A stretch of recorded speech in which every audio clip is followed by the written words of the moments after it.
Hi, everyone. Thanks for joining us here on Mom Squad. This is a show where we tackle all kinds of parenting topics. And today, recent changes in childhood obesity guidelines has caused some controversy, but also given other families hope. So whether obesity affects your family or not, we are all looking for healthy options for lunch and snacks, meals of all kinds. So coming up in a bit, we are talking with Cleveland Clinic Children's pediatric dietitian Jen Hyland about what you can serve your family.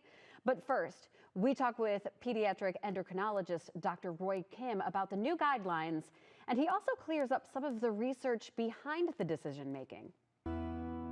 For the first time in 15 years, we are getting new guidelines on childhood obesity. What was your first reaction when you saw what the American Academy of Pediatrics came out with? My first reaction was they did a tremendous amount of work. We've learned a lot in the last 15 years about the problem of childhood obesity, a lot of its causes, and a lot about how we can best manage it.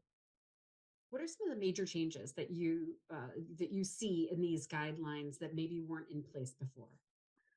Well, first, I would say that they've done an exhaustive amount of work.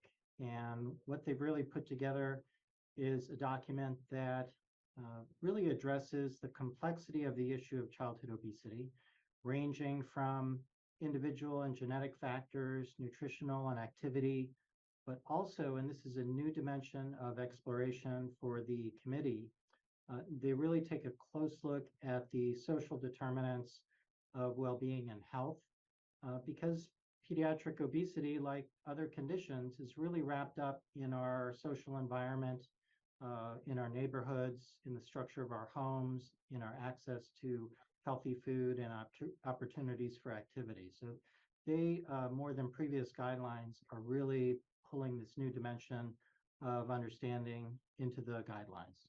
Yeah, there are so many factors, and we know that there are so many factors when it comes to a child's environment and what they're exposed to and how they're being raised and what food access they have. Before we get into all of that, I do have to talk about what made the major headlines, though. And the reason why I called you is because the headlines really showed, for the first time, now we're hearing that, medication could be prescribed to kids as young as 12.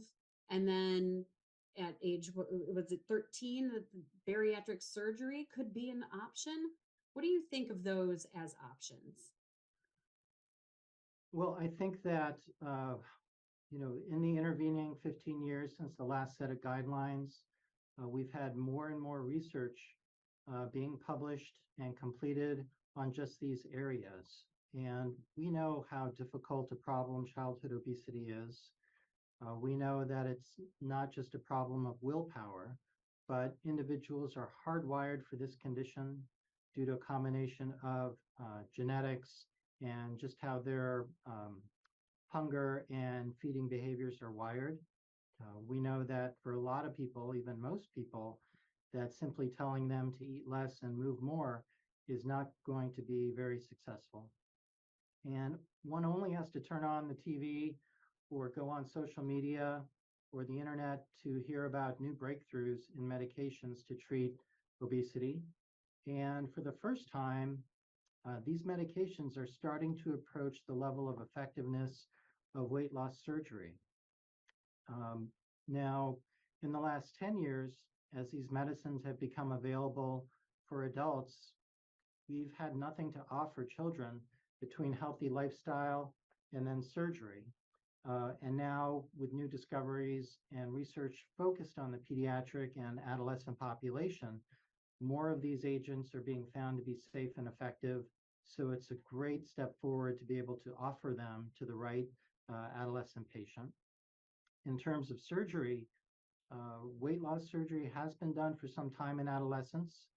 And what we've learned in the last decade to 20 years is that when done for the right individual, who has the most severe form of obesity, who's got the most complications from it, if it's done by an experienced surgeon with a good support team, supportive family environment, that this surgery can be done safely and is effective in lowering body weight and treating other complications, things like diabetes, severe sleep apnea, as well as liver disease.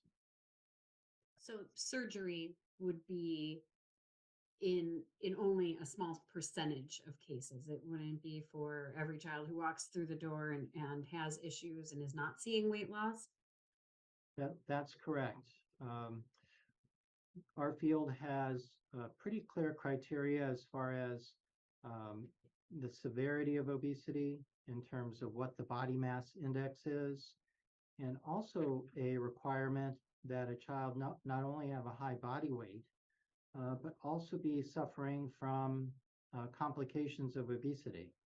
And these can occur in children and adolescents just like they do in adults. When they happen in teenagers, it actually tends to be more severe. And what's worrisome is that they're looking at a whole lifespan with this condition. So for these severely affected teenagers, when other measures are not effective, like counseling, trying to increase physical activity, going on medically supervised diets, when those measures are not effective, then it is very useful and sometimes important to be able to consider offering weight loss surgery, or like we said before, some of the newer medications.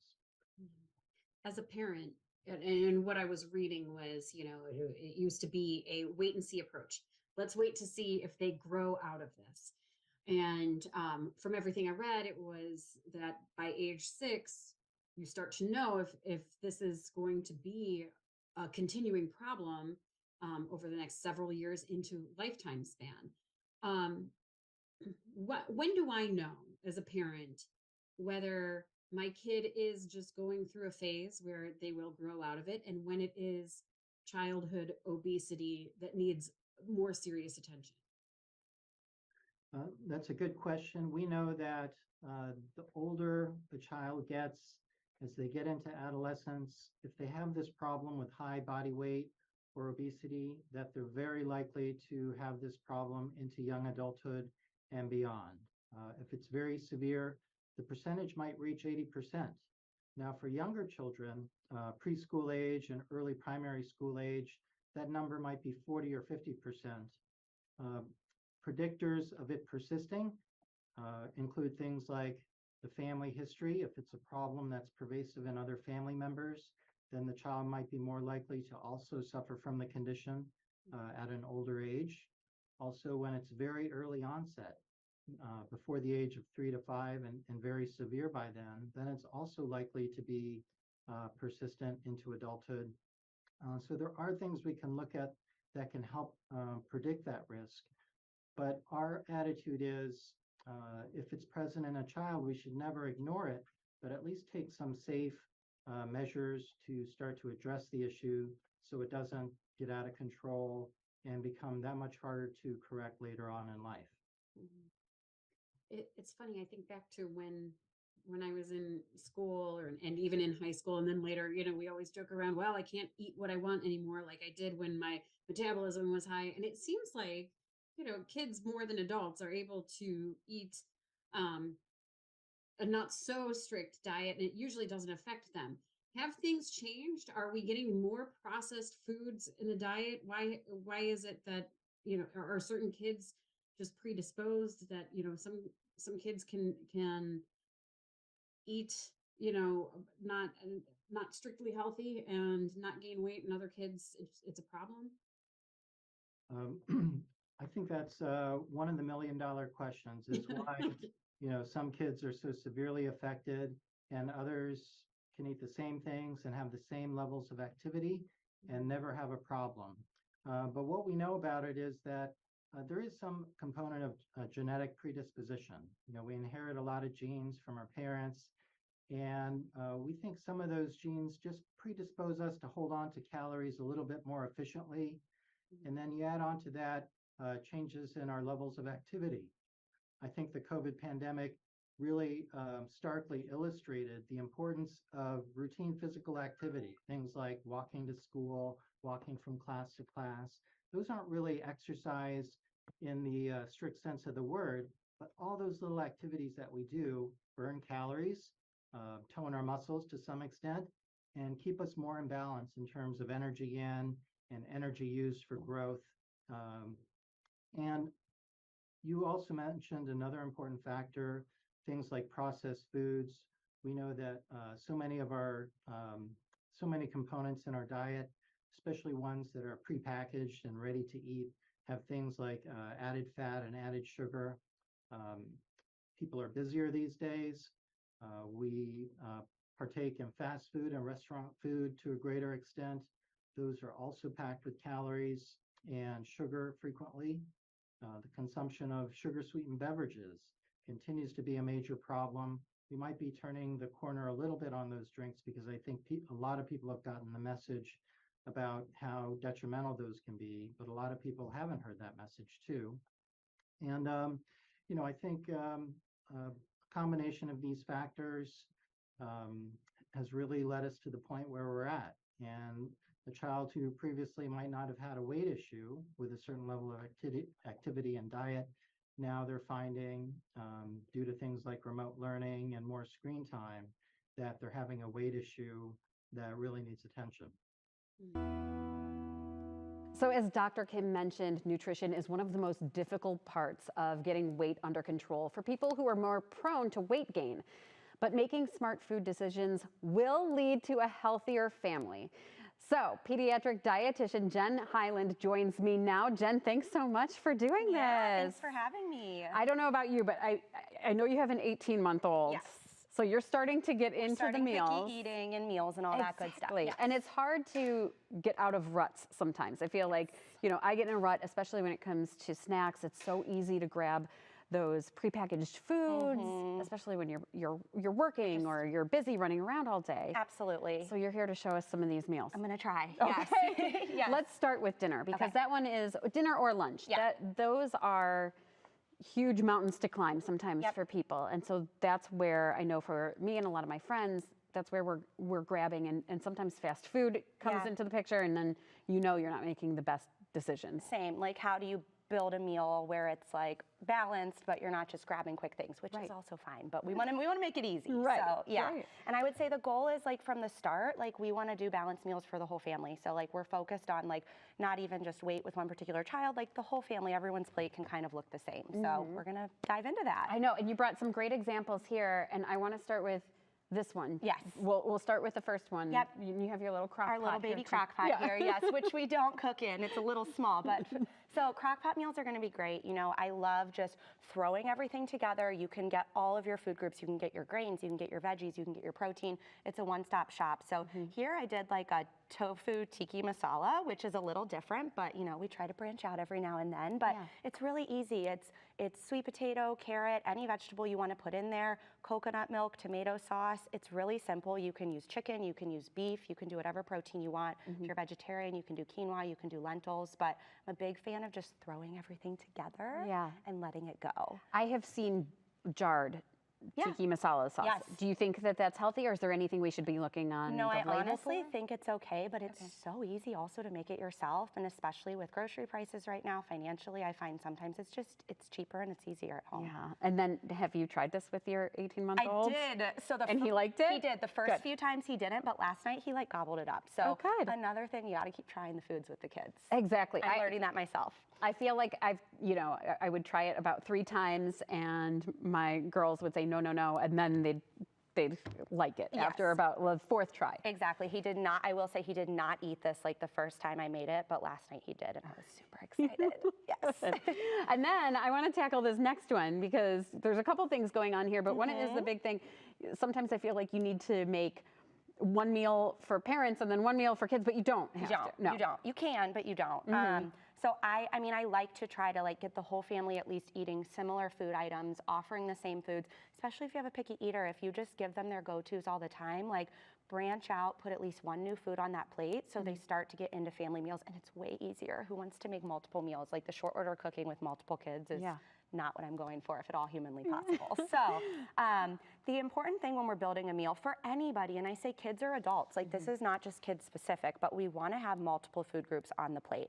So ideally, we're going to have about a quarter of your plate, give or take. Everyone has different needs. So portion sizes are really difficult because every kid's different, every teen is different. But in general, to start building your plate, you want to make sure that it's not like just predominantly one food group.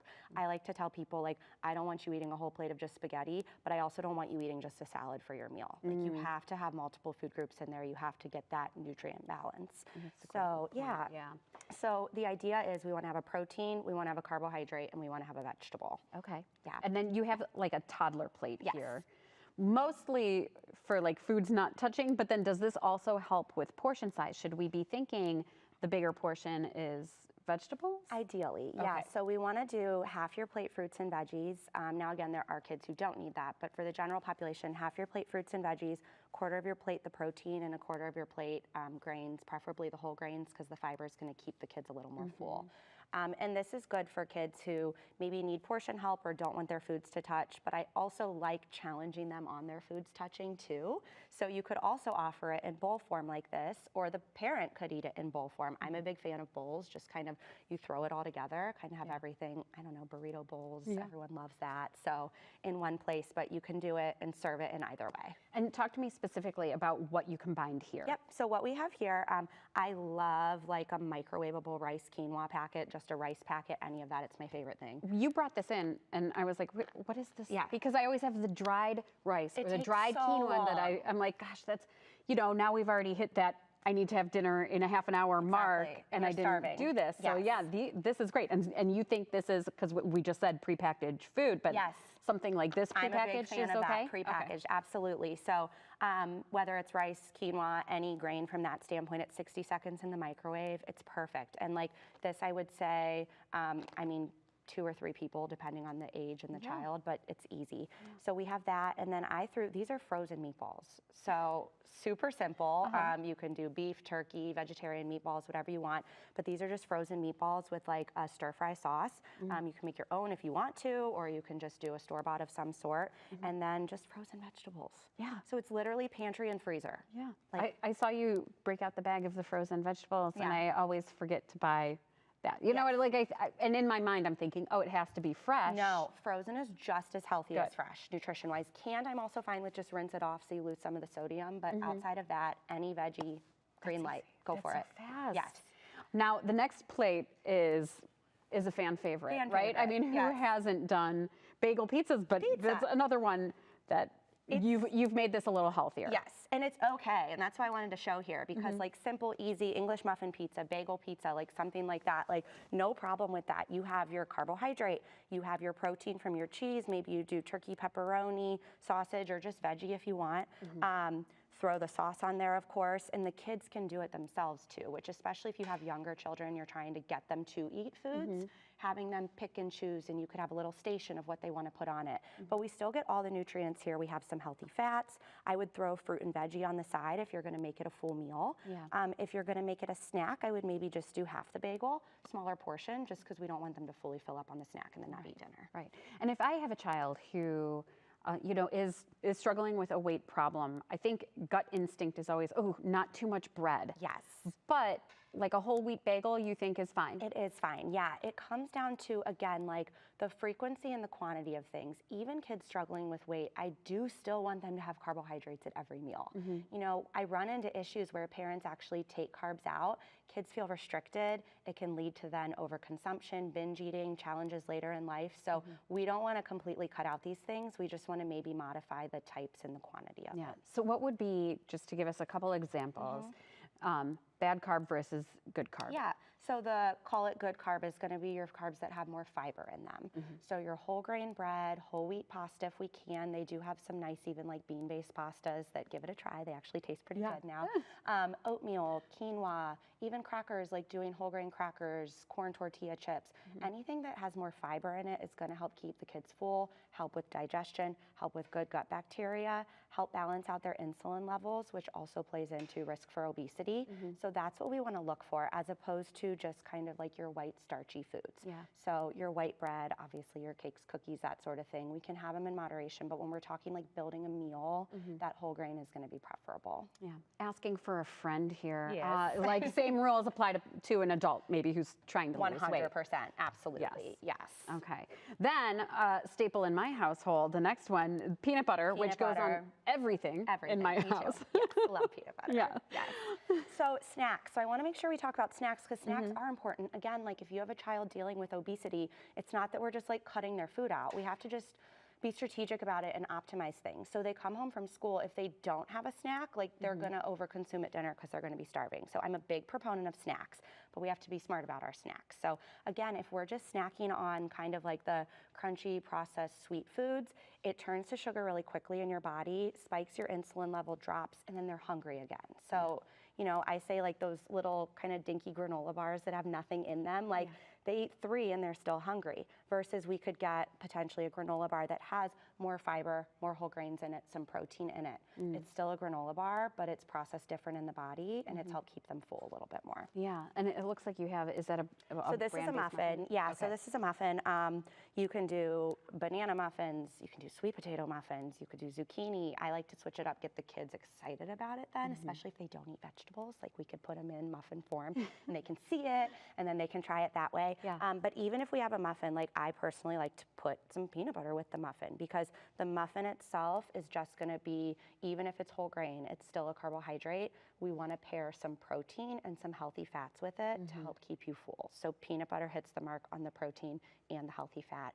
It could be cheese, it could be hummus, but just making sure when we're having snacks, we're pairing those nutrients together. Now you mentioned something that I've heard 2 schools of thought on this, like the hiding the veggies in something, but then not wanting to hide them because then kids don't learn to say, okay, that is a piece of broccoli, I need to eat it. Yes. What do you think? So the line of thought has changed throughout the years, but I'm currently team don't hide the veggies. Okay. So, you know, we could do a little bit of both, right? Like if they eat no vegetables, if we want to puree some in pasta sauce, that's fine.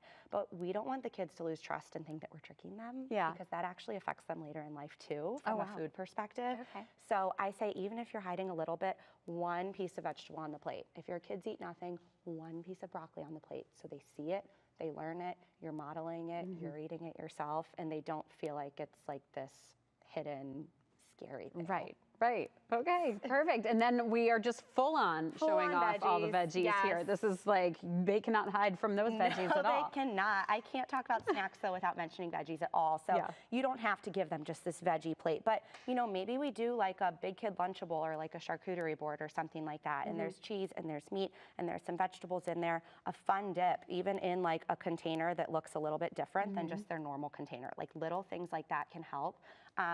You can make, ranch is fine, hummus is fine. You can do a Greek yogurt dip, anything like that. Again, and I would say actually, veggies themselves are not a snack because there's no fat, there's no protein, that's not gonna keep them full. Yeah. So we actually wanna put it with something else. Yeah, and I think we don't give kids enough credit. Like even my 9-year-old, for some reason, kept asking me for celery, and I'm like, where did you? She's like, I love celery. Yeah. I'm like, I would have never guessed. Right. Because I got to dip mine in a whole bunch of ranch to like it, and she was eating it plain. Don't so, just assume. And if we don't give it to them, like they're not gonna ever eat it. I tell parents that all the time. Like if you try a food one time and they don't eat it, and then you never offer it again, how are they even gonna learn? So continued introduction is good. And then lastly, we have like, this is one of my favorite snacks, and I feel like I don't give it to my kids enough, making parfaits. Parfaits, and again, a do-it-yourself, especially with the younger kids, that's always gonna be perfect. So here we just have some Greek yogurt for the protein. We have some blueberries. You can do whatever berries you want there. Again, fiber, fruits, nutrients there. I like to even put a little bit of nuts there. Obviously, if your child is old enough, choking hazard there. But protein, healthy fats from the nuts, and then you can add some granola. Granola is fine. We just don't want it to be obviously a huge bowl of granola and no yogurt, right? Right. So again, it's all about that nutrient balance there, but they can build it themselves. You can put whatever toppings you want, high protein, healthy fats, some carbohydrates there. That's what's gonna make a balanced snack for the kids. And just before we go, you see patients all the time. So if I'm sitting at home thinking, does my kid need to see a dietitian? What do you think is the what are some of the markers? Like, what Yeah. are some of the reasons why a parent should call you and say, can I get in Yes. with an appointment? Yes, that's a great question. So I see kids who are on the higher end of weight, but also on the lower end of weight. So if your pediatrician has any growth concerns, either end of the spectrum, bring them in to see a dietitian. You know, there are so many things that we can talk about that parents don't always think about themselves, right? Because that's not your job, that's my job. Yeah. So if there are any weight concerns on either end, that would be great. If you are trying to get your kids to eat new foods and it's just not happening, you can bring them in. You know, we have a feeding clinic we work with, different options that way. Or just if parents need help, right? Like, especially like younger kids starting solids, like kids who just like meal patterns are erratic kind of, teenagers who just need to talk to someone who's not their parents about food. It's all free game from that standpoint. Oh, that's a great advice. Thank you so much. Jen Hyland with Cleveland Clinic Children's. Thank you for all the great ideas. So there you go. We have figured out meals and snacks for you.